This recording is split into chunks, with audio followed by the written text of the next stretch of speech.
está dividido como livro histórico. Do capítulo 6 até o capítulo 12 é o livro da revelação das coisas futuras, e a qual iam se cumprir no tempo de Daniel. Só que ao ler a palavra do livro de Daniel, eu vejo, irmão, que serve como excelente introdução para a nossa vida e para o livro do próprio profeta.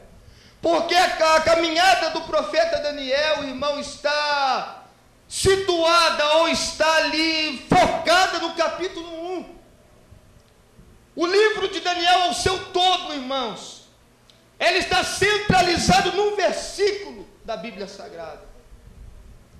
E esse versículo não é mais nada do que o versículo 8 de toda a vitória que Daniel alcançou, de tudo aquilo que ele galgou na sua vida, estava focalizado nesse versículo. A Bíblia diz no capítulo 1, versículo 8, e Daniel assentou no seu coração a não se contaminar com as iguarias do rei da Babilônia. Isso aí está centralizado, a vitória de Daniel.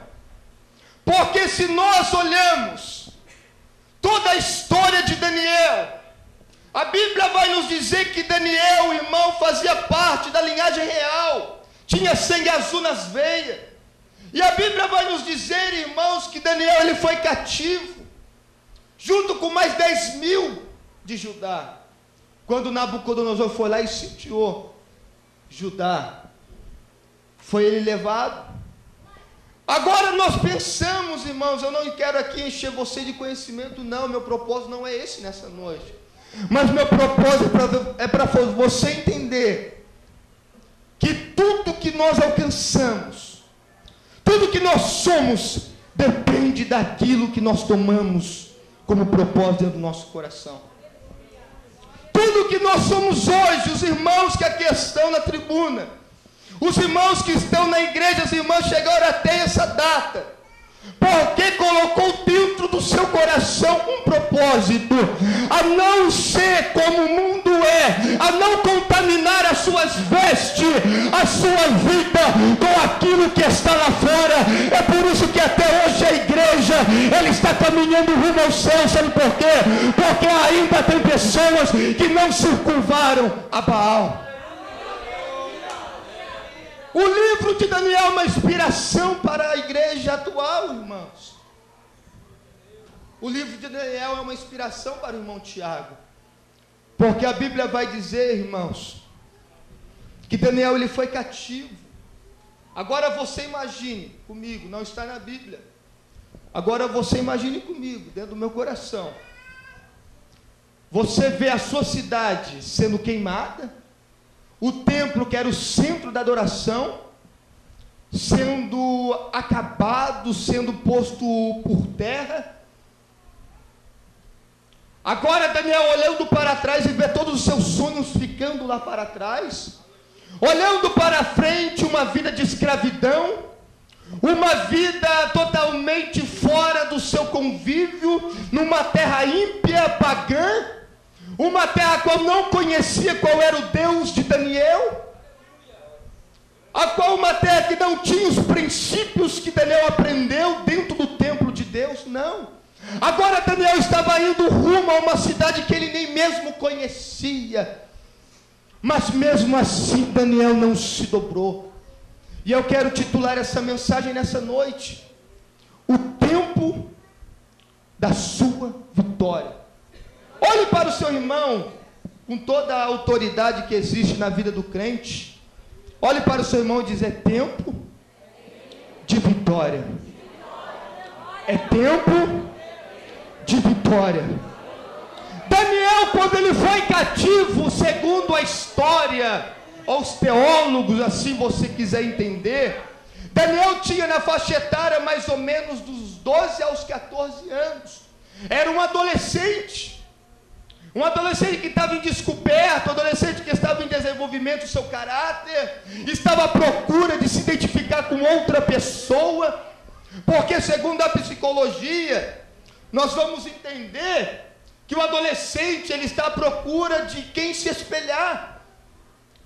Então Daniel estava nessa fase da sua vida. Só que eu vejo que Daniel tinha um propósito, independente da sua idade, independente da sua escolaridade, da sua profissão, do seu grau intelectual.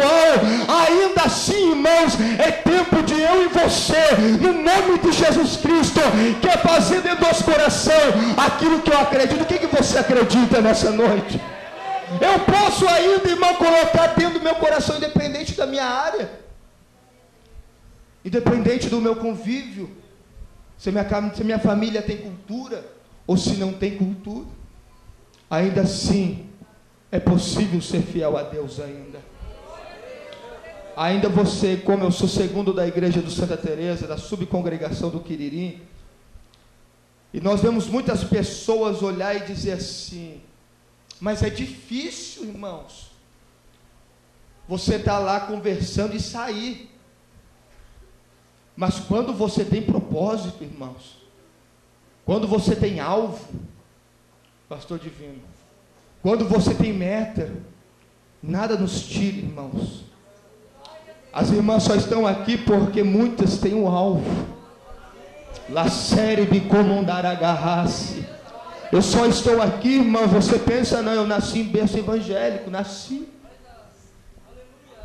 O meu tataravô foi crente.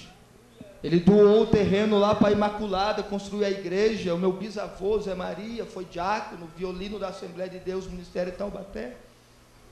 Sou crescido na igreja.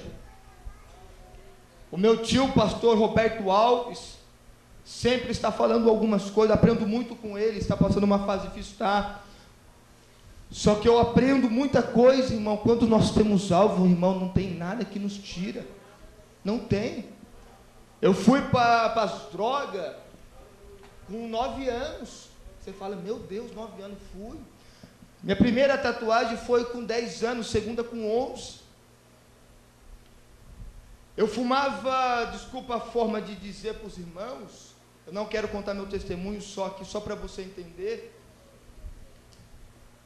Eu fumava droga perto da minha mãe, com 11 anos de idade. Minha mãe já não tinha mais o freio, não porque ela não queria, não que minha mãe não quisesse que eu ficasse firme, só que ela falava, está na mão de Deus. A minha vida foi a isso, irmão, foi caminhando. Só que um dia eu tinha feito um latrocínio em Taubaté aqui, na prefeitura, fui levado para o fórum, processo, com 14 anos.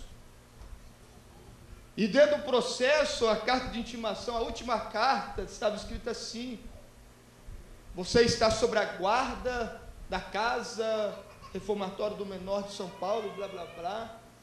Minha mãe foi chorando aos prantos, falando de Jesus. Tiago, volta para Jesus, se arrepende, volta, nós somos crentes, nós somos uma família crente. E chegando ali naquele fórum da Eletro, do pão dali, do Pão de Açúcar, né?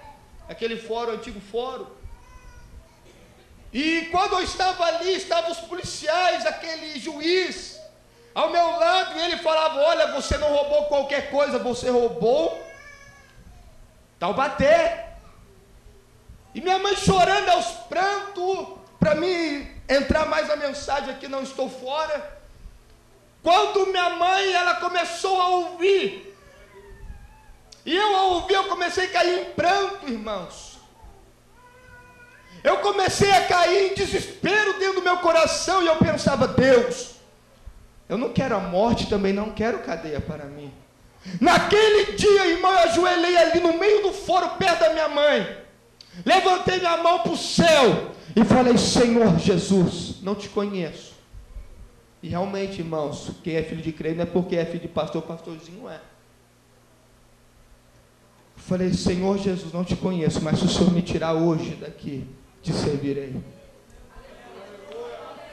Irmão, sabe o que eu quero dizer nessa noite? Alaci-me comandara. Quando você se assenta, quando você determina algo dentro do seu coração, aí você pode ter certeza disso que eu estou falando. o Senhor que está no seu alto, esse sublime trono, Ele se levanta e fala: agora sim, agora eu vou te honrar, agora eu vou te usar. Ei, se nessa noite, irmãos, o círculo de oração, ou por os que estão aqui à minha retaguarda, se nós assentarmos hoje a não ser igual o que o mundo é, irmão, Jesus assim embaixo fala: agora sim, agora o negócio é comigo, agora estou guerreando, agora vou à frente, abrindo o mar na sua vida. Talvez você está aqui nessa noite, Alassuri Calamandaracaia, faz tempo que você é crente, faz anos que você é, mas talvez você ainda não assentou algo dentro do seu coração. Mas nessa noite, no último dia, Deus está falando: é tempo de vitória, é tempo de você assentar e conquistar a terra prometida, irmãos. Talvez ainda você está aqui chorando. Alassuri Calamandaracaia. Aí o que é mais lindo, para me terminar, só o testemunho para me findar. Quando eu tomei aquele propósito, a minha mãe chorando, fui lá perante aquele juiz, um japonês invocado, fui até medo de olhar para ele. Ele olhava assim para mim: ajuda a sua mãe. Ele falou desse jeito, diante de Deus que está lá no céu. Aí ele falou: pode ir. Aí chamou minha mãe contando. Ele olhou para minha mãe e falou: como está a vida do seu filho? Minha mãe falou assim: ele está no caminho de Deus hoje. Mas eu tinha ido naquele dia, ela não estava mentindo. Realmente eu estava agora trilhando. Ela confiou em mim, Deus confiou em mim. Hoje estou aqui casado. Tenho um filho de 3 anos e 2 meses. Para a minha família, para a sociedade, era morte, era FEBEM, era não sei o que. Mas na ótica divina, Deus falou: não é morte nem cadeia, mas é sim o trono que eu tenho para você no meio dos príncipes. Ei, nessa noite eu quero te dizer: é tempo de você buscar a Deus. A Bíblia diz, aleluia, no profeta Isaías: buscar enquanto pode achar, invocar enquanto está perto. Ei, é tempo, irmão, do ciclo de oração. Obreiros que estão aqui, irmãos que estão aí, busca Deus, faça o propósito de um Deus, e eu quero ver se a sua vida não vai mudar. É tempo de vitória, irmão. Você sabe o que significa tempo? Tempo significa momento, ocasião apropriada para que algo ou alguma coisa se realize em sua vida. Tempo significa momento, ocasião apropriada para que alguma coisa se realize em sua vida. E eu tenho a certeza que o tempo que Deus escolheu é hoje. Levanta a sua mão comigo. Tem pessoas aqui que estão falando: Deus, até quando? Deus, até quando, Senhor? Mas eu tenho uma palavra para o seu coração: o tempo é hoje. Eu não estou aqui talvez para te sensibilizar, não, com as minhas palavras, eu não preciso disso, mas eu quero te dizer que o choro ele pode durar uma noite sim, mas a alegria vai vindo logo em diante. Ei, é tempo de você se alegrar, irmã, é tempo de você ainda não desistir. Aquele que vai vir dentro da sua casa vai vir. Ei, creia, porque o Jesus da Bíblia está aqui nessa noite. Lassura, cala, levanta sua mão, pode adorar ao Senhor. É tempo de mudança dentro da sua casa, é tempo de mudança no seu ministério, é tempo de mudança onde você vive. Sabe por quê? Porque hoje eu vejo pessoas assentando propósito com Deus nessa noite, e é isso que eu acredito nessa noite. Aí quando eu fui lá, tinha o pastor Ademir. Nesse dia ele foi na frente do fórum, me ver, me acompanhar, porque ele falava: se você precisar de uma testemunha, estou ao seu favor, Tiago, porque eu conheço você. Eu falei: mas pastor, quando eu estava saindo do fórum, Deus pegou ele no meio daquela praça, e eu saindo, ele pôs a mão assim da minha cara, irmão, no meu rosto. Deus manda te dizer: no dia que você sair do caminho de Deus, o seu lugar está preparado lá no meio, da onde você sai. Deus me advertiu. Deus falou, não saia mais. Deus pôs um bastão, falou, é hoje ou é nunca mais.